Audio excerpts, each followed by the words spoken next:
வணக்கம் பிரியமானவர்களே, மீண்டுமாக இந்த புது வாரத்திற்கு உங்களை இந்த இடத்துல வரவேற்கிறேன். ஒவ்வொரு முறை கவலைப்படுவதை நிறுத்துங்கள்.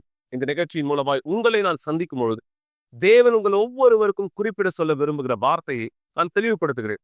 உங்களுடைய வாழ்க்கையை அவர் மாற்றவும் ஆசீர்வாதமான ஒன்றாகவும் வழிநடத்த விரும்புகிறார். எனவேதான் இந்த நிகழ்ச்சியை நான் தெளிவுபடுத்துகிறேன். கவலைப்படுவதை நிறுத்துங்கள். இங்கு குறிப்பாக இந்த நேரம் இந்த வார்த்தையை நான் உங்களோடு பகிர்ந்து கொள்ள விரும்புகிறேன். உபாகம் 28ஆம் அதிகாரம் 12ஆம் வசனத்திலே தேவன் உங்களுக்காக கொடுக்க விரும்புகிற ஒரு மிக முக்கியமான வாக்கு தத்தமா கூட நீங்க பார்க்கலாம். தேவன் இங்க சொல்கிறார், ஏற்ற காலத்தில் உன் தேசத்திலே மழை பொய்யவும் நீ கையிட்டு செய்யும் வேலைகள் எல்லாம் ஆசீர்வாதிக்கவும் கர்த்தர் உமக்கு தமது நல்ல பொக்கிஷ சாலையாகியும் வானத்தை திறப்பார். நீ அநேக ஜாதிகளுக்கு கடன் கொடுப்பாய், நீயோ கடன் வாங்காதிருப்பாய். இந்த வசனம், ஒரு வசனம் எத்தனை ஆசீர்வாதங்களை உங்களுடைய வாழ்க்கை மீது தேவன் நிறைவேற்ற விரும்புகிறார் என்பதை தெளிவுபடுத்துகிறது. ஏற்ற காலத்தில் உங்களுடைய தேசத்தில் மழை பொய்யும். அதனுடைய அர்த்தமானது என்ன? உங்களுக்கு எது தேவையோ, எது அவசியமோ தேவன் அவைகளை நிறைவேற்றுகிறவரா இடத்துல இருக்கிறார். நீ கையிட்டு செய்யும் காரியங்கள் எல்லாம் ஆசீர்வதிக்கப்படும். நீங்க எதெல்லாம் உங்களுடைய கரத்தினால செய்ய தொடங்குறீங்களோ, உங்களுடைய வேலையாக, வியாபாரங்களாக, எல்லாவற்றையும் தேவன் இந்த வழி நடத்த இந்த விரும்புகிறார். அவர் மாறாத தேவனாயிருக்கிறார். தேவன் தொடர்ந்து இங்க பேசும்பொழுது அவர் சொல்ற, நீயோ கடன் வாங்காதிருப்பாய், அநேக ஜாதிகளுக்கு கடன் கொடுக்கிறவனாயிருப்பாய். உங்களுடைய வாழ்க்கையை தேவன் எப்படியாதான் இந்த பார்க்க விரும்புகிறார். இது வெறும் ஒரு வசனமானதா இந்த இருந்தாலும் தேவன் உங்க வாழ்க்கை மீது எவ்வளவு அதிகமாக உதவி செய்ய விரும்புகிறார் என்பதை தெளிவுபடுத்தக்கூடியதா இருக்கிறது. இப்படியாக தான் தேவனிடத்துல வருகிற ஒவ்வொருவருக்கும் தேவன் தன்னுடைய சிறந்தவைகளை கொடுக்க தயாரா இருக்கார். நீங்க யார் இந்த நேர நிகழ்ச்சியை பார்த்துட்டு இருக்கீங்களோ, ஒருவேளை கவலைகள் உங்களை முழுகடித்துக் கொண்டிருக்கலாம். உங்களுடைய பிரச்சனைகள், உங்களுடைய வீடுகளுக்குள்ளாக நீங்க சந்திக்கிற அந்த சூழ்நிலை, அல்லது நீங்க உங்களுடைய குடும்பத்தாரோடு கடந்து போகிற ஒரு வேதனையான ஒரு சூழ்நிலை, அல்லது உங்க வாழ்க்கையில் நீங்க சந்திக்கிற மற்ற பல பிரச்சனைகள் என்னவாக இருந்தாலும் சரி, தேவன் உங்க வாழ்க்கையை மாற்ற முடியும். மக்களை கவனிங்க. நீங்க அழுவதனாலோ, அல்லது உங்களுடைய பிரச்சனை குறித்து இந்த மக்களிடத்துல பேசுவதனாலோ, அல்லது நீங்க இந்த ஒவ்வொரு முறையும் தேவன் எனக்கு உதவி செய்யும் கேட்கிற ஒரு எளிமையான வார்த்தையினாலும் உங்க வாழ்க்கை மாற போறதில்லை. ஒரு முடிவெடுங்க. தேவன் அவர் இந்த சொன்ன இந்த வார்த்தையை நீங்கள் ஏற்றுக்கொள்ளக்கூடிய ஒரு விசுவாசத்தினுடைய செயலை எடுத்து வையுங்கள். இந்த செயலானது தேவனுடைய கவனத்தை ஈர்க்கும்படியா இருக்குமே. ஆனால் தேவன் உங்களுடைய வாழ்க்கை மீது அவர் வாக்களித்த காரியங்களை நிஜமாக்குவது நிச்சயம். என அவர் மாறாதவராய் இருக்கிறார். விசுவாசத்தோடு யாரெல்லாம் இயேசுவின் இடத்துல வந்தாங்களோ அவர்கள் ஒருபொழுதும் புறக்கணிக்கப்படவில்லை. அவர்களுடைய சூழ்நிலைகள் என்னவாக இருந்தாலும் அதிலிருந்து அவர்களை அவர் விடுவித்து பாதுகாத்தார். இதான் தேவன் உங்களுக்கும் செய்ய விரும்புறார். இந்த நேரம் நீங்க பார்க்க போகிற சாட்சி இதுதான். ஆண்டவராக இயேசுவின் இடத்துல இந்த நபர் எப்படியாக இந்த வந்தாங்க, எந்த சூழ்நிலையோட இந்த வந்தாங்க, தேவன் இவருக்கு எப்படியாக இந்த உதவியானதை செய்தார் என்பதை இந்த நபருடைய வாயின் வார்த்தையின் சாட்சி மூலமாய் நீங்கள் தெரிந்து கொள்ள நான் விரும்புகிறேன். சாட்சியை பாருங்கள். என் பேரு சுஜாதா. நான் லாய்ஸ்டோல்ல இருந்து வரேன். நான் வந்து செய்வினைனால பாதிக்கப்பட்டிருந்தேன். அந்த பிரச்சனை, அந்த கஷ்டம் என்னால சொல்ல முடியாது. ஏன்னா, அந்த அளவுக்கு நான் பாதிக்கப்பட்டிருந்தேன். என் கணவர் கூட ஏன்னா அவருக்கு 6 மாசம் வேலை இல்ல. முழு குடும்பத்தையும் ஒரு இருட்டுல தள்ளுன மாதிரி இருந்தது. என் பசங்களுக்கு நாங்க படிப்ப பார்க்கணும், என் உடம்ப பார்க்கணும். ஏன்னா இது எனக்கு செய்வினைன்னு ஃபர்ஸ்ட்டு தெரியல. ஏதோ ஒரு பிரச்சனை எங்களுக்கு தொடர்ந்துகிட்டு இருக்கு அப்படின்னு சொல்லிட்டு நாங்க நெனச்சோம். நார்மலாவே நாங்க ஹாஸ்பிட்டலுக்கெல்லாம் போகும்போது, ஒண்ணுமே இல்லன்னு சொல்லும்போது, நாங்க நெனச்சோம், "ஒண்ணுமே இல்ல. ஏன் இந்த மாரி வேர்த்து கொட்டுது? ஏன் இந்த உடம்பு நெளிஞ்சுக்கிட்டே போது? ஏன் இவ்ளோ இந்த அளவுக்கு நான் கஷ்டப்படுறேன்? ஒரு நாள் ஃபுல்லா தூங்குறேன், ஒரு நாள் ஃபுல்லா சாப்பிடுறேன். என்ன நடக்குதுன்னு எனக்கு தெரியல." என் வீட்ல இருட்டும்போது லைட் போட கூட ஆள் இல்லாம இருந்தது. ஏன்னா, என் பசங்க ரொம்ப சின்ன பசங்களா இருந்தாங்க. என்னால தாங்க முடியாத வலி. எந்த வலின்னா, "ஏன் நான் இப்படி படுத்திருக்கேன்? ஏன் நான் இந்த மாரி இருக்கேன்னு?" சொல்லிட்டு என்னால எனக்கு ஒண்ணுமே சொல்ல எனக்கு தெரியல. என் கணவர் வேலைக்கு போகணும்னா, அவருக்கும் வேலை கிடைக்க மாட்டேங்குது. போற இடத்துல பேஷண்ட் டெத் ஆயிடுவாங்க. அவர் திரும்பி வரும்போது நெறைய பிரச்சனத்த நாங்க சந்திச்சோம். 1, 2ன்னு என்னால சொல்ல முடியாது. அந்த இடத்துல ஃபீஸ் கட்டணும், வாடகை கட்டணும், நாங்க சாப்பிடணும். நெறைய விஷயத்த நாங்க செய்யும்போது, அந்த இடத்துல நாங்க எம்ப்டியா இருந்தோம். எங்களுடைய பிரச்சனைக்கு சொல்யூஷனே இல்லாம தான் நாங்க சுத்திக்கிட்டு இருந்தோம். நெறைய ஆலயத்துக்கு போகும்போது, எனக்குள்ளாக இருக்கிற அசுத்தமோ, செய்வினையோ எதுவுமே வெளியில வராது. ஏன்னா, அந்த அளவுக்கு நாங்க பாதிக்கப்பட்டிருந்தோம். இதனால எனக்கு டிப்ரஷன் இருந்தது. எனக்கு என்ன நடக்குதுன்னு எனக்கு சொல்லக்கூட எனக்கு தெரியாம இருந்தது. எனக்கு நல்லா ஆனா போதும், நல்லா ஆனா போதும்ன்னு சொல்லிட்டு, நான் இதே யோசனையில இருக்கும்போது என் கணவர் சொல்லுவாரு, "உனக்கு ஒண்ணுமே இல்ல. நீ நீ நல்லா இருக்க. உனக்கு ஒண்ணும்" ஏன்னா எனக்கு ஒரு பரிதாபமான ஒரு நிலைமையில நான் இருக்கும்போது, அவர் வந்து எனக்கு தைரியம் குடுப்பாரு. இருந்தாலும் என் உடம்பு நல்லா இருந்தா தான் நான் தைரியமா நான் சொல்ல முடியும். நான் நல்லா இருக்கேன்னு சொல்லிட்டு. ஒவ்வொரு நாளும் இந்த நிலைமை நான் கடந்து போகும்போது, நான் நெனைப்பேன், "எனக்கு என்ன ஆயிடுச்சு? எனக்கு என்ன ஆயிடுச்சு? எனக்கு என்ன ஆயிடுச்சுன்னு" சொல்லிட்டு. அதுக்கப்புறம் தான் எனக்கு வந்து நம்ப வீட்டாண்ட ஒரு அம்மா சொன்னாங்க, "இந்த மாரி யுனிவர்சல் ஆலயத்த போய் பாருங்க. நீங்க அந்த ஆலயத்துல கண்டிப்பா நீங்க விடுதலை ஆவீங்க" அப்படின்னு சொன்னாங்க. ஆனா நான் சொன்னேன், "நான் நெறைய ஆலயத்துக்கு போனேன். ஏம்மா எனக்கு இன்னும் கிளியர் ஆகல. அந்த ஆலயத்துல மட்டும் எப்படி எனக்கு கிளியர் ஆகும்?" நான் கேட்டப்ப அவங்க சொன்னாங்க, "நீங்க ஒரு வெள்ளிக்கிழமை அன்னைக்கு சாயந்தரம் 7 மணிக்கு நீங்க போய் அந்த இடத்துல போங்க. அந்த இடத்துல உண்மையாவே நீங்க விடுதலை ஆவீங்க" அப்படின்னு அவங்க சொன்னாங்க. அந்த இடத்துல நான் வரும்போது, என் பிள்ளைகள கூட்டிட்டு நான் வரும்போது, இந்த இடத்துல நான் நல்லா ஆவேனா எனக்கு தெரியாம அழுதுகிட்டே வந்தேன். இந்த இடத்துல உள்ள வரும்போதே எனக்கு ஏதோ ஒரு சமாதானம் எனக்குள்ளாக வந்தது. நான் உள்ள வந்தப்போ எனக்கு தெரியல. அந்த இடத்துல என்ன சொல்றாங்க? என்ன பேசுறாங்க? என்ன ஜெபிக்கிறாங்கன்னு கூட எனக்கு ஒண்ணுமே தெரியல. நான் நல்லா ஆனா போதும். நான் நல்லா ஆனா போதும். இந்த இடத்துல நான் நல்லா ஆவேனா? இந்த இடத்துல நான் நல்லா ஆவேனான்னு சொல்லிட்டு, நான் ரொம்ப கஷ்டப்பட்டேன். ஏன்னா, அந்த அளவுக்கு பாதிக்கப்பட்டு வந்தேன். நான் சுத்தாத இடமே இல்ல. நான் தெரியாத இடமே இல்ல. எந்த ஆலயத்துக்கு போனாலும் நான் சரி ஆகல. இனிமே நான் உயிரோட இருக்க மாட்டேன்னு சொல்லி தான் கடைசியா இந்த இடத்துல வந்தேன். வரும்போது அன்னைக்கு அந்த வெள்ளிக்கிழமை அன்னைக்கு உண்மையாவே அந்த இடத்துல ஜெபிக்கும்போது விடுதலை ஜெபம் நடந்துகிட்டு இருந்தது. அந்த இடத்துல ஜெபிக்கும்போது, எனக்குள்ளாக இருந்த அந்த செய்வின வெளியில போறது எனக்கு தெரிஞ்சது. எனக்குள்ளாக ஏதோ ஒரு மாற்றத்த அன்னைக்கே நான் பார்த்தேன். அந்த நிமிஷத்திலேயே நான் பார்த்தேன். அந்த நிமிஷத்துல நான் பார்க்கும்போது நான் நெனச்சேன், நான் உயிரோட தான் இருப்பேன். சாகப் போறதில்ல.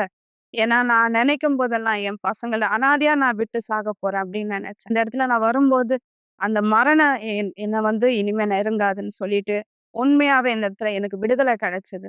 நான் வீட்டுக்கு போகும்போது என் கணவர் இடத்துல சொன்னேன். உண்மையாவே அந்த இடத்துல ஏதோ ஒரு மாற்றத்த நான் பார்த்தேன். ஏதோ ஒரு மாற்றத்த நான் பார்த்தேன். கண்டிப்பா பார்த்தேன். நீங்களும் வாங்க அப்படின்னு சொல்லும்போது, நெக்ஸ்ட் ஃப்ரைடே அவர் வரும்போது, இந்த இடத்துல அவரா சொன்னாரு, "ஏதோ ஒரு மாற்றம் இந்த இடத்துல இருக்கு. ஆமா, நம்ப பார்க்காத ஒரு சொல்யூஷன் இந்த இடத்துல நம்மளுக்கு கிடைச்சதுன்னு" சொல்லிட்டு, நாங்க வீட்டுக்கு போனோம். வீட்டுக்கு போன பிறகு எங்களுக்குள்ளாக நல்லா சமாதானம் இருந்தது, சந்தோஷம் இருந்தது. ஏன்னா, இந்த செய்வின வெளியில போயிடுச்சுன்னு சொல்லிட்டு. ஆனா, நாள் ஆக ஆக நாங்க வந்து ஆலயத்த விட்டு சில நாள் நாங்க வந்து எங்களுக்கு உடனே கிளியர் ஆயிடுச்சுன்னு சொல்லிட்டு, ஆலயத்த விட்டு நாங்க இருந்தோம். ஒரு 2 மாசம், 3 மாசம் நாங்க வரல. மறுபடியும் ஏதோ ஒரு அசுத்தம் எங்கள தொடுதுன்னு சொல்லிட்டு எங்களுக்கு தெரிஞ்சு போச்சு. என்ன அசுத்தம்? ஏதோ எனக்கு சொல்லவே தெரியல எனக்கு. இடுப்புல இருந்து கால் வரைக்கும் பயங்கரமா வலிக்கும். ஒரு ஆள் என் வெயிட்ல இருக்கிற ஒரு ஆள் என் மேல ஏறி உக்காந்த போல இருக்கும். ஆனா பார்த்தா கால் வீங்கல, இடுப்பு வீங்கல, ஒண்ணுமே இருக்காது. ஆனா அவ்ளோ வீக்கத்துல நான் அழுவேன். ஏன் இந்த மாரி இருக்குன்னு எனக்கு தெரியலன்னு சொல்லும்போது, எங்க வீட்டுக்காரர் சொன்னாரு, "இனிமே ஆலயத்த விட்டு நீ தூரமா இருக்காத. அந்த இடத்துல விடுதலையானத நீ பார்த்தல்ல. நீ மறுபடியும் நம்ம ஃபேமிலியா அந்த இடத்துக்கு நம்ம போலான்னு" சொல்லிட்டு, நாங்க மறுபடியும் வந்தோம். வரும்போது நான் பாஸ்டர் இடத்துல பேசினேன். "பாஸ்டர், எனக்கு விடுதலையானது நடந்தது. நான் நான் குணமாயி நான் வீட்டுக்கு போனேன். ஒரு 2 மாசம் நான் வரல. அதோட போயிடுச்சுன்னு நான் நெனச்சேன். மறுபடியும் டிஃப்ரெண்ட்டா ஒரு ஒரு வலி எனக்குள்ளாக வந்தது. என்னால தாங்க முடியல. எதனாலன்னு சொல்லும்போது, பாஸ்டர் என்கிட்ட பேசினாரு. "நீ மறுபடியும் ஞாயிற்றுக்கிழமை வாம்மா" அப்படின்னு சொன்னாரு. நான் ஞாயிற்றுக்கிழமை வரும்போது, இந்த இடத்துல பாஸ்டர் இந்த இடத்துல பேசினது, "உனக்குள்ளாக இந்த செய்வினை வருதுன்னா, உனக்குள்ளாக தேவ ஆவியானவர் இருக்கும்போது, இனிமே இந்த செய்வினை உன்ன தொடராது" அப்படின்னு சொன்னாங்க. அப்புறம் நான் வந்து ஞாயிற்றுக்கிழமை வர்றதுக்கு நான் டிசைட் ஆனேன். என் குடும்பத்தோட நாங்க ஞாயிற்றுக்கிழமை வரும்போது, உண்மையாவே எங்களுக்குள்ளாக இருந்த அந்த செய்வினம் முழுமையா வெள்ளி, ஞாயிறு நாங்க வரும்போது முழுமையா எங்களுக்குள்ளாக கிளியர் ஆனது. ஆனா எனக்கு சொல்ல தெரியல. அவ்ளோ சந்தோஷம் எனக்குள்ளாக இருந்தது. எத்தன ஆலயத்தன சொல்லப்போனா நீலாங்கரை வரைக்கும் நாங்க போய்க்கிட்டு வந்தோம். இந்த இடத்துல குணமாகுமா? இந்த இடத்துல குணமாகுமா? இந்த இடத்துல தீர்க்க தரிசனம் வருமா? இந்த இடத்துல ஒரு போதகர் என் தலைமையில கை வைப்பாரான்னு. ஆனா இல்ல. இந்த இடத்துல வரும்போது யுனிவர்சல் ஆலயத்துக்கு வரும்போது, இனி மீண்டும் என்னிடத்துல செய்தின கிடையாது. பாஸ்டர் கிட்ட நான் பேசும்போது, "பாஸ்டர் நான் நல்ல குணமாயிட்டேன்" அப்படின்னு நான் சொல்லும்போது, பாஸ்டர் சொன்னார், "உனக்குள்ளாக பரிசுத்த ஆவியானவர் இருந்தா, இனிமே அது உன்ன தொடாது" அப்படின்னு சொன்னாரு. அப்போ மறுபடியும் நான் பிரேயர் பண்ணேன். தேவனே எனக்குள்ளாக உம்முடைய ஆவி எனக்கு வேணும்னு சொல்லி. நான் பிரேயர் பண்ணும்போது ராத்திரி 1:30 மணிக்கு எந்திரிச்சு அழுது பிரேயர் பண்ணேன். இந்த வலி, இந்த வேதனை என்னால தாங்க முடியல. வெளிய ஒரு ஆள் எனக்கு செய்வினை செஞ்சா பரவால்ல. வீட்ல இருக்கிறவங்களே என்ன இந்த மாரி கஷ்டப்படுத்துறாங்க தேவனே. நீங்க எனக்குள்ளாக வரலன்னா, என்னால எப்படி இந்த விஷயத்த நான் ஜெயிக்க முடியும்? என் பசங்க சின்ன பசங்களா இருக்காங்க. நாங்க எப்படி ஒரு சந்தோஷமான வாழ்க்கை வாழ முடியும்னு சொல்லிட்டு. அந்த இடத்துல கண்ணீரோட நான் ஜெபிச்சேன். கண்ணீரோட நான் ஜெபிக்கும்போது எனக்குள்ளாக தேவ ஆவியானவர் வந்தார். அவர் வரும்போது ஒரு சமாதானத்த, ஒரு சந்தோஷத்த நான் பார்த்தேன். அது எந்த அளவுக்குன்னா, என் வாழ்க்கையில அந்த மாரி சந்தோஷத்த நான் எப்பவுமே பார்த்தது கிடையாது. அப்படியேப்பட்ட ஒரு சந்தோஷத்த நான் பார்த்தேன். தேவ ஆவியானவர் எனக்குள்ளாக வரும்போது, இந்த உலகத்தையே நான் ஜெயித்த அளவுக்கு ஒரு சந்தோஷம் எனக்குள்ளாக வந்தது. அத விவரிக்க கூட என்னால முடியல. அவ்ளோ சந்தோஷம். என் குடும்பத்துல நான் ஒரு மாற்றத்த பார்த்தேன். எனக்குள்ளாக ஆவியானவர் வரும்போது, இனிமே அந்த இருள் இல்ல, அந்த செய்வினை இல்ல, அந்த பலவீனம் இல்ல. நான் ரொம்ப சந்தோஷமா இருந்தேன். அந்த நேரத்துல என் குடும்பம் முழுவதும் தேவனுடைய ஆலயத்துக்கு வந்துகிட்டு இருக்கும்போது, பரிசுத்த ஆவியானவர் எனக்குள்ளாக இருக்கும்போது, என் பொண்ணுக்கு ஒரு 17 வயசு இருக்கும். அந்த 17 வயசு பொண்ணுக்கு ரோட்ல ஆக்சிடென்ட் நடந்தது. பாப்பா ரோடு கிராஸ் பண்ணும்போது, ஒரு ஷேர் ஆட்டோ மாரி வந்து, அந்த ஷீட் கட்டிக்கிட்டு வந்து என் பொண்ணுடைய கழுத்துல விழுந்து, ஒரு துளி, ஒரு நூல் அளவுல அவ இறக்க வேண்டியதா இருந்தது. அந்த இடத்துல எ எங்க பாப்பாவ இன்னொருத்தவங்க கூட்டிட்டு போயிட்டு ஹாஸ்பிட்டல்ல போட்டாங்க. எனக்கு தெரியாது.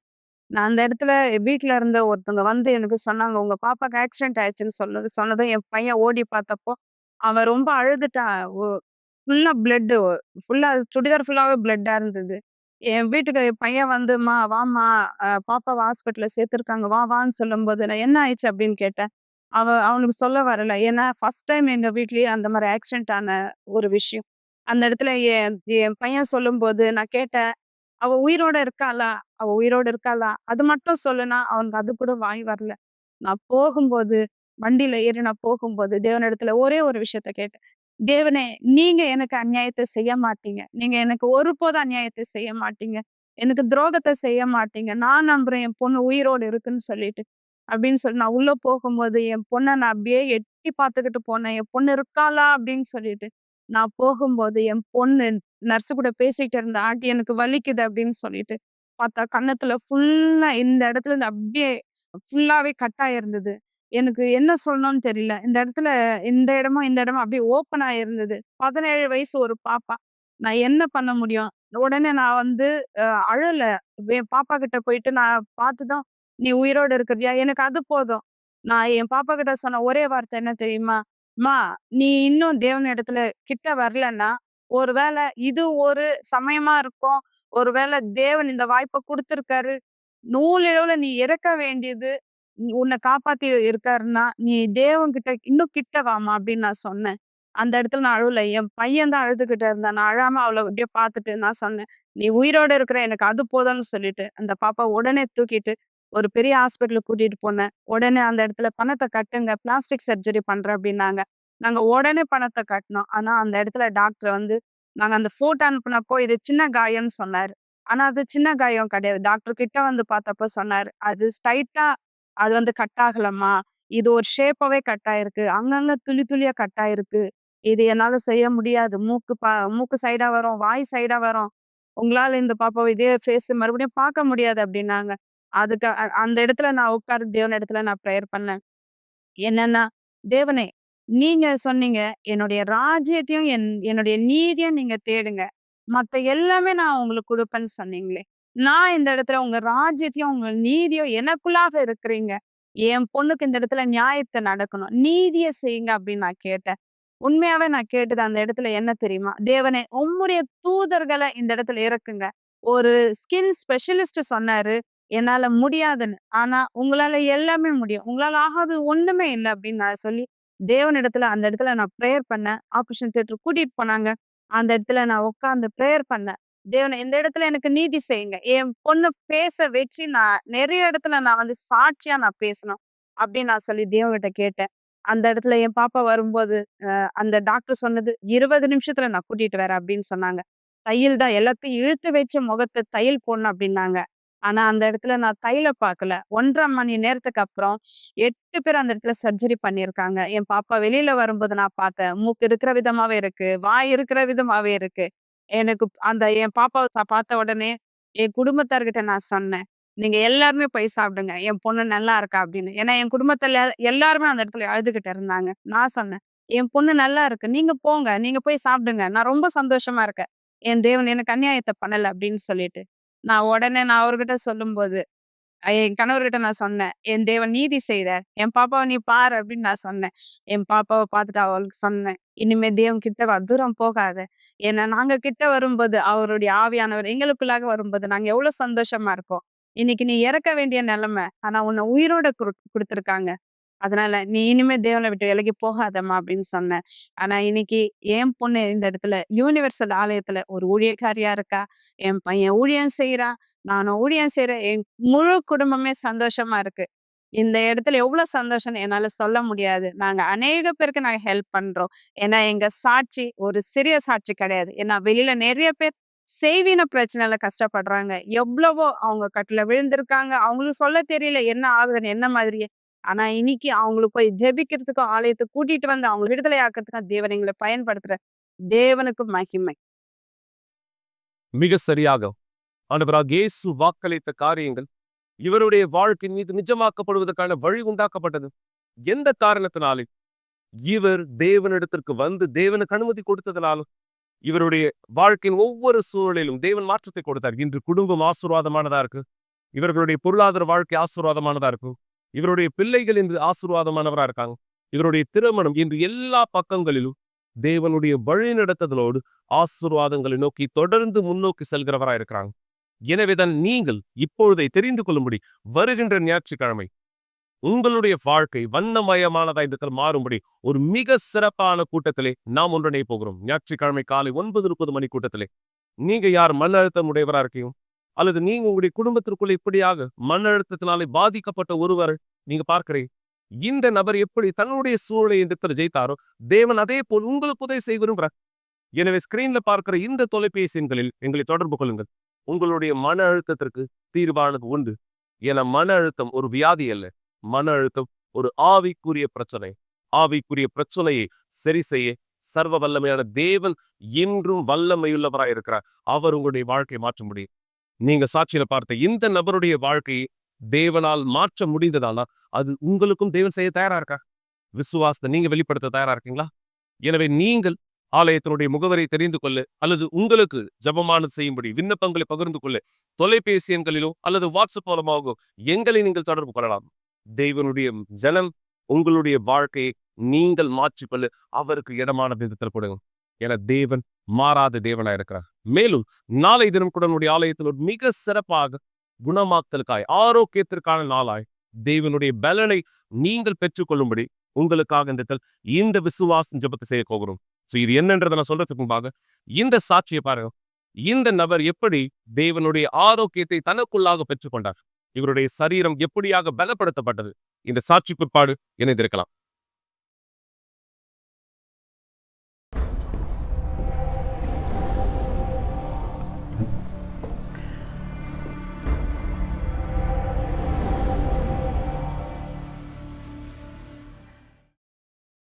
என்னுடைய ஆரோக்கியம் எப்பவுமே நல்லா இருக்கும். எனக்கு இது வரைக்கும் சரீரத்துல எந்த பிரச்சனையுமே வந்தது கிடையாது. நான் எப்பவுமே வேலை செய்வேன். என் வாழ்க்கை சாதாரணமான ஒரு வாழ்க்கையா இருந்தது. எனக்கு எந்த பிரச்சனையுமே என் உடம்புல இருந்தது கிடையாது. ஒரு நாள் எனக்கு ஒரு தலைவலி ஆரம்பிச்சது. அந்த தலைவலி வரும்பொழுது நான் மாத்திரை எடுத்துப்பேன். சாதாரணமா எல்லாரும் தலைவலிக்கு எடுத்துக்கிற மாத்திரை மாதிரி நான் எடுத்துக்கிட்டேன். நான் நினைச்சேன் இது சாதாரணமான ஒரு தலைவலின்னு. இதை பத்தி நான் என் கணவர்கிட்ட கூட சொல்லியிருக்கேன். எனக்கு தலைவலி வரும், நான் மாத்திரை எடுத்துப்பேன், கொஞ்ச நேரம் கழிச்சு இந்த வலி போயிடும். ஆனா ஒரு நாள் நான் என் கணவர்கிட்ட வந்து சொன்னேன், என்னை எமர்ஜென்சி ரூமுக்கு கூட்டிட்டு போங்கன்னு. நான் அந்த எமர்ஜென்சி ரூம்ல இருக்கும்பொழுது அங்க எடுத்த போட்டோ தான் இது எல்லாமே. நான் ஒரு வருஷத்திலே அநேக தடவை இந்த மாதிரி இந்த எமர்ஜென்சி ரூமுக்கு போவேன். ஆனா அந்த வருஷத்துல நான் ஒரு நாள் உணர ஆரம்பிச்சேன், எனக்குள்ளாக என்னுடைய நாக்குல அந்த சுவையே தெரியாம போயிடுச்சு. நாக்குல எனக்கு சுவையே தெரியாம போயிடுச்சு. எனக்கு காது கேட்காம போயிடுச்சு. அதுக்கு பிற்பாடு எனக்கு பார்வையே இல்லாம போயிடுச்சு. கடைசியா என்னால எழுந்து நடக்க முடியாத நிலைமைக்கு நான் தள்ளப்பட்டேன். நான் எழுந்து நிற்பேன், ஆனா அந்த இடத்துல நான் தடுமாற ஆரம்பிச்சிருவேன். நான் சமைக்கிறதுக்காக கிச்சன் போவேன். நான் வந்து சாப்பிடணும்னு நினைப்பேன், ஆனா என்னுடைய வயிற்றுல நான் சாப்பிட்றது எதுவுமே நிற்காது. நான் கிச்சனுக்கு போகும்பொழுது நான் செவரை பிடிச்சிட்டே இல்லை டேபிளை பிடிச்சிட்டே தான் நடப்பேன். அந்த ஸ்டவ் கிட்ட போற வரைக்கும், கிச்சனுக்குள்ள போற வரைக்கும் நான் இப்படி தான் நடந்தேன். நான் சமைக்கும் பொழுது பக்கத்துல இருக்க அந்த சிங்க் அது பக்கத்துல சாஞ்சு நிற்பேன், நான் கீழே விழுந்துடாம இருக்கிறதுக்காக. என்னுடைய வேலையினால நான் அவங்களோட இருக்க முடியாது. சில நேரத்துல அவங்க வீட்ல தனியா தான் இருப்பாங்க. அங்க யாருமே அவங்களோட இருக்க மாட்டாங்க. சில நேரத்துல யாராவது வந்து அவங்கள பார்த்துட்டு வேணா போவாங்க. நான் வேலைய முடிச்சு பிரயாணம் செஞ்சு வர்றதுக்கு ஒரு 3 நாள் ஆகும். நான் திரும்பி வரும்போது என்னுடைய மனைவிய நான் ஹாஸ்பிட்டலுக்கு கொண்டு போவேன். கொண்டு போகும்போது கூட அவங்க உடம்புல சக்தி இருக்காது. அவங்களால நடக்க முடியாது. எனக்கு தேவையானது எல்லாமே என் மனைவிக்கு என்ன ஆவுது? நீங்க கற்பனை செய்து பார்க்கக்கூடிய அளவுக்கு எல்லா டெஸ்ட்டுமே நான் எடுத்துட்டேன். நான் அந்த நேரம் ABPM electro cardiogram blood test எடுத்துட்டேன்.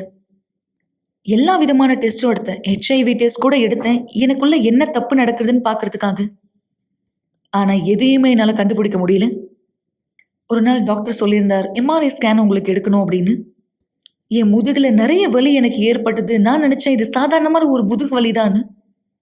என் தலைவலியோட சேர்த்து இந்த வலி எனக்கு மிகப்பெரிய வலியை கொடுத்தது. எனக்கு சரியா தூக்கம் வராது. என்னால தூங்கவே முடியாது. நான் தூங்க போனா கூட அது விடிய காலம் 4 மணியா இருக்கும். நான் தூங்கும்பொழுது ஒரு வினோதமான நிலையில படுத்து தூங்குவேன். நான் சேர்ல உட்காந்துட்டு என்னுடைய காலை பெட்ல நீட்டிட்டு தான் தூங்குவேன். அது மட்டும்தான் எனக்கான சரியான நிலையை போல தோணுச்சு, என்னுடைய தலையை பின்னாடி சாய்ச்சிக்கிறதுக்காக. தலகாணி வச்சு என்னால படுக்க முடியாது. அப்படி நான் படுத்தேன்னா என்னுடைய பின்புற இருக்க தலையில பயங்கரமான வலி ஏற்படும். டாக்டர் சொல்லியிருந்தாரு, நீங்க வந்து எம்ஆர்ஐ ஸ்கேன் எடுக்கணும் அப்படின்னு. நான் அந்த ஸ்கேன் எடுத்து நரம்பு சம்மந்தப்பட்ட டாக்டரை பார்க்கும்படியாக நான் அப்பாயின்மெண்ட் வாங்கினேன். அப்ப அவர் எனக்கு சொல்லியிருந்தாரு, எனக்கு ஒரு கட்டி வந்திருக்கு அப்படின்னு. அதனுடைய பேர் மெனின்கியோமான்னு சொல்லியிருந்தாரு.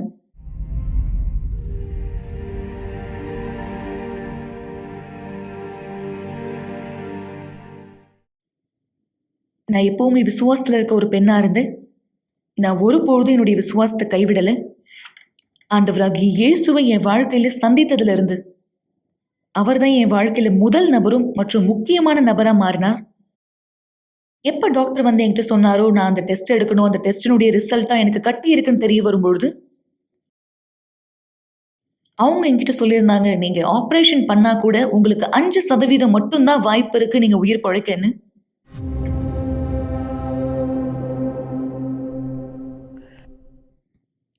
அவங்க என்கிட்ட சொல்லியிருந்தாங்க, நீங்க ஆபரேஷன் பண்ணிக்கிட்டா கூட அதுக்கு பிற்பாடு நிறைய பாதிப்புகள் உங்களுக்கு வர ஆரம்பிக்கும்னு. அதுக்கு பிற்பாடு என்னால எதுவுமே செய்ய முடியாதுன்னு அவங்க சொன்னாங்க. என்னுடைய செயல்களை என்னால செய்ய முடியாது, என்னால கேட்க முடியாது, அந்த சுவை எனக்கு மீண்டும் வராதுன்னு சொன்னாங்க. ஆனா நான் உங்ககிட்ட சொன்னேன், நான் இறந்து போக மாட்டேன் மற்றும் எதுவுமே எனக்கு நடக்காதுன்னு. ஏன்னா உயிருள்ள தேவனை நான் சேவிக்கிறேன். எனக்கு நினைவு இருக்கு. என்னுடைய மனைவிய பார்க்க வேண்டிய நேரத்துல வேறு ஒரு பேஷண்ட்ஸ பார்க்க போவாங்க டாக்டர்ஸ். ரிப்போர்ட்ல அவங்களுடைய பேரு கீழ வந்து ஒரு சிவப்பு நிறத்துல ஒரு கோடு கிழிப்பாங்க. இது எப்படின்னா, எப்படி இருந்தாலும் இவங்க இறந்துட போறாங்க. சில நேரத்துல வேறு ஒரு பேஷண்ட்ஸ அதிகமா கவனிப்பாங்க என்னுடைய மனைவியை விட. இது எல்லாமே எனக்கு எதிர்ப்ப கொண்டு வந்துச்சு. எனவே நான் போனேன். என் குடும்பத்தாரிடத்துல என்னுடைய பிள்ளைகள்கிட்ட போயிட்டு வரேன்னு சொல்லிட்டு நான் போனேன். எனக்கு 3 பசங்க இருந்தாங்க. நான் எமர்ஜென்சி ரூம்ல அட்மிட் ஆகப்பட்டு 3 நாட்கள் அங்கதான் இருந்தேன். என்னால பேச முடியல, நடக்க முடியல. என்னுடைய உடல் அசைவுகள் எல்லாமே செயலிழந்து போயிடுச்சு. ஆனா நான் உறுதியா நம்புறேன், பரிசுத்த ஆவியானவர் அந்த இடத்துல இருந்தாரு. எனக்கு நல்லாவே தெரியும், இந்த சூழ்நிலை கடந்து போயிடும், அவருடைய நாமம் மகிமைப்படும் எனக்கு தெரியும்.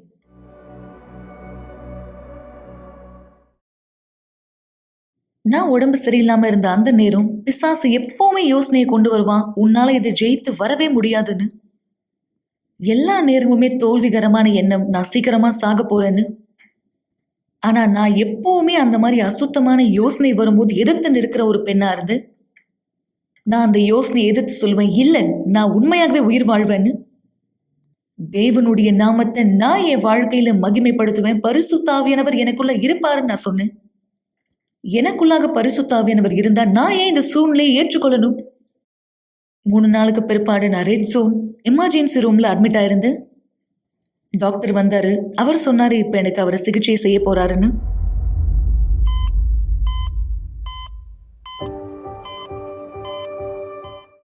அந்த தருணத்துல நான் ரொம்ப பதறி போயிட்டேன். பரிசுத்த ஆவி தான் வந்து எனக்கு பலன் கொடுத்தார் அந்த நேரம். அந்த நேரத்துல ஆலயத்துல இஸ்ரவேல் சிறப்பு நிகழ்ச்சி போய் கொண்டிருந்தது. நான் அந்த வாய்ப்பை எடுத்துக்கொண்டேன். நான் இவங்க கிட்ட எதுவுமே சொல்லலை. ஏன்னா அந்த நேரம் இவங்களுக்கு காது கூட கேட்காம இருந்துச்சு. அந்த நேரத்தை பார்த்து நான் பீடத்து மேலே ஏறின முழு பலத்தோட ஆண்டவரை சோதிக்க. பீடத்து மேலே ஏறி நான் கேட்டது, ஆண்டவரே இவங்களை குணப்படுத்துங்க. பீடத்துல ஏறி இறங்கின உடனே தேவன் எனக்கு பதில் கொடுத்தார்.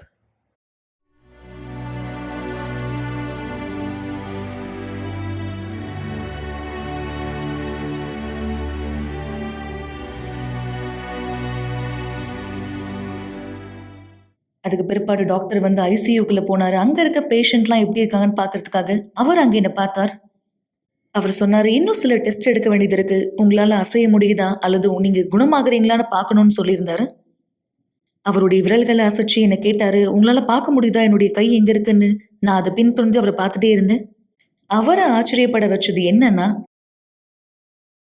நான் பேசின சத்தத்தை அவர் கேட்கும் பொழுதுதான். ஏன்னா நான் பேச முடியாம ஆயிட்டேன். என்னால எதையுமே ஒழுங்கா பேச முடியாம ஆயிடுச்சு. அவர் அந்த நேரம் சொன்னாரு, சரி நீங்க சரியாயிட்டீங்க, நீங்க உண்மையாகவே முழுமையா குணமாயிட்டீங்கன்னு சொன்னாரு. அவர் சொல்லியிருந்தாரு, இது எவ்வளோ பெரிய கட்டி உங்களுக்குள்ளாக இருந்தது, இது மிகப்பெரிய ஒரு ஆப்ரேஷன், இது எல்லாம் முடிஞ்சு கூட நாங்க நினைச்சோம் நீங்க செயல் இழந்துருவீங்கன்னு, ஆனா எல்லாத்தையுமே நீங்க மீட்டெடுத்து கொண்டீங்கன்னு சொன்னாரு. அவர் இந்த வார்த்தையை சொல்லும்பொழுது நான் ஆச்சரியப்பட்டேன். இதை வச்சு நீங்க சாட்சியே சொல்லலாம் அப்படின்னு சொல்லியிருந்தாரு. நான் நடக்க ஆரம்பிக்கும் பொழுது அங்கிருந்த பிசியோதெரபிஸ்ட் என்னை பார்த்து ஆச்சரியம் அடைந்தாங்க. ஏன்னா ஒருத்தவங்களுக்கு மூளையில கட்டி வந்திருந்ததுன்னா ஒரே இரவுல எல்லாவற்றையும் அவங்க மீண்டுமாக எடுக்க முடியாது.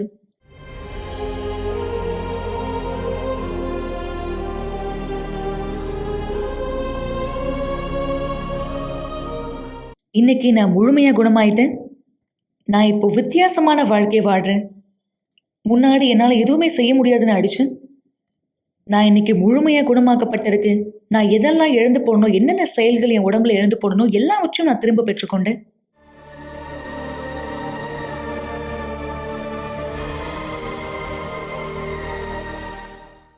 எனக்குள்ளாக இருக்க பரிசுத்தாவிக்கு நான் நன்றி சொல்றேன். பீடத்திலிருந்து எனக்காக வந்த வல்லமைக்காக.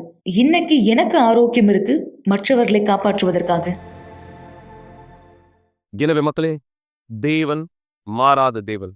இன்றும் எப்பொழுதும் உங்களுக்கு உதவி செய்ய அவர் தயாரா இருக்கார். உதவி ஏற்றுக்கொள்ள நீங்க தயாரா இருக்கீங்களா?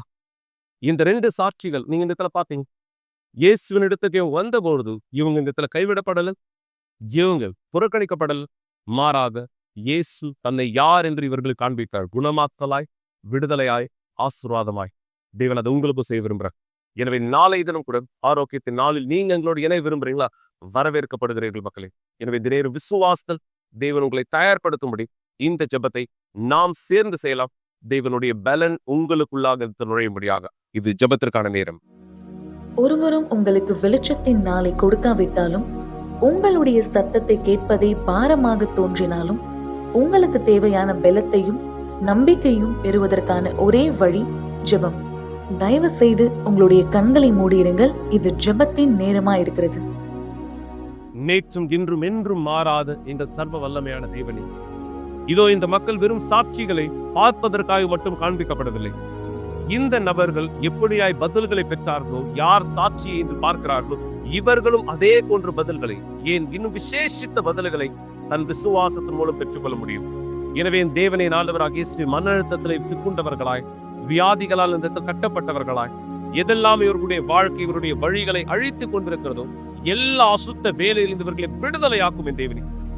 சர்வ வல்லமையான கரம் இந்த நபருடைய வாழ்க்கைக்குள்ளாக இந்த நுழையவும் வேலை செய்யும்.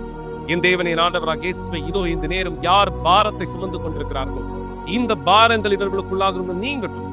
இவர்களுக்கு நீர் இந்த இடத்தினுடைய வல்லமையை வெளிப்படுத்துகிறார்கள். சரீரத்தினுடைய எல்லா விதமான குறைபாடுகள், எல்லா பலகீனங்கள், எல்லா அசுத்தத்தின வேலைகள் இந்த நீங்க உன்னுடைய ஆரோக்கியம் இவர்களுக்குள்ளாய் நுழைய, உன்னுடைய விருப்பம் இவர்கள் ஒவ்வொருத்தருடைய வாழ்க்கை மீது நிஜமாக்கப்படட்டும். தேவனை ஆண்டவராகிய இயேசுவே, உன்னுடைய நாமத்தினாலே குணமாக்கலை, விடுதலையை, ஆசீர்வாதத்தை அறிக்கை செய்கிறேன். இவர் கரங்களை பிடித்திருக்கிற இந்த தண்ணீரையும் அபிஷேகப்படுத்த கேட்கிறேன். இந்த தண்ணீர் இருந்து குடிக்கிற இவர் உம்முடைய பலத்திலிருந்து இந்த குடிக்கிறவராய், உம் வல்லமைக்கான சாட்சியாய் திரும்பட்டும். இவரையும் இவருடைய வாழ்க்கையும் ஆசீர்வதிக்கிறேன், உம்முடைய கைகளில் ஒப்படைக்கிறேன். எங்கள் தேவனும் சர்வ வல்லவருமாய் இருக்கிற ஆண்டவராகிய இயேசு கிறிஸ்துவின் பெயராலே ஆமென். விசுவாசத்தில் நீங்கள் செய்கிற ஒவ்வொரு செயலுக்கும் பலன் உண்டு. மறக்காதீர்கள், நாளை ஆலயத்தில் ஆரோக்கியத்திற்கான நாள். மேலும் இந்த வாரம் முழுவதும் உங்களுக்கு ஆசீர்வாதமான நாளாய் இந்த இருக்கட்டும். தேவன் உங்களோடு இருப்பாராக.